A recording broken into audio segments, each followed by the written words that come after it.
Dəyərli müsəlmanlar, bəzi insanlar harama baxmaq bəlasına düçar olublar. Bundan qurtulmaq istəyirlər, lakin bacarmırlar.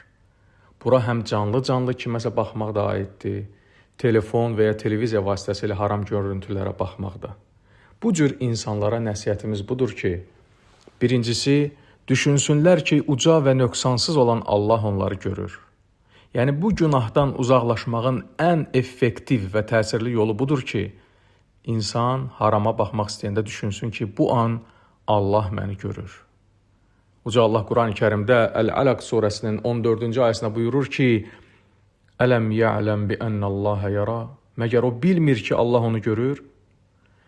İkincisi, dua eləməkdir. Çoxlu dualar edirsən, Allahdan yardım istəyirsən ki, səni harama baxmaqdan, haram işlər görməkdən qorusun. Xüsusən də sünnədə varid olmuş duaları etmək lap yerinə düşər. Məsələn, həmin dualardan birində gəlir ki, Allahümmə inni əuzu bikə min şərri səm'i və əuzu bikə min şərri basari və əuzu bikə min şərri fuadi və əuzu bikə min şərri məniyyi. Allahım, qulağımın şərindən sənə sığınıram, gözümün şərindən sənə sığınıram, qəlbimin şərindən sənə sığınıram, cinsiyyət üzvümün şərindən sənə sığınıram. Üçüncüsü, qapıları bağlamaqdır.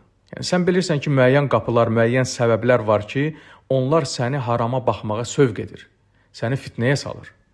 Həmin qapıları bağlamalısan ki, haram işlərdən uzaqlaşasan. Özünü fitnəyə məruz qoyursan, sonra da bundan çıxış yol axtarırsan. Fitnənin baş verə biləcəyi məkanlardan, məclislərdən, cihazlardan uzaqlaş ki, harama düşməyəsən. Dördüncüsü, ibadətlərinə fikir ver. Məscidə get, namazdan sonra məsciddən çıxmağa tələsmə, Allahı çoxlu zikr elə. Beşincisi də, yaxşı əməli salih dostlarla oturub dur. Pis dostlardan və pis rəfiqələrdən uzaq ol. Peyğəmbər sallallahu aleyhi və səlləm buyurur ki, kişi öz dostunun dinində olur. Ona görə də kiminlə dostluq etdiyinizə diqqət edin. Pis dostla oturub duracaqsan, o səni pis işlərə, harama baxmağa, zinaya sövq edəcək. Uca Allahdan diləyirəm ki, bizləri harama baxmaqdan, haram işlər görməkdən uzaq eləsin. Əmin.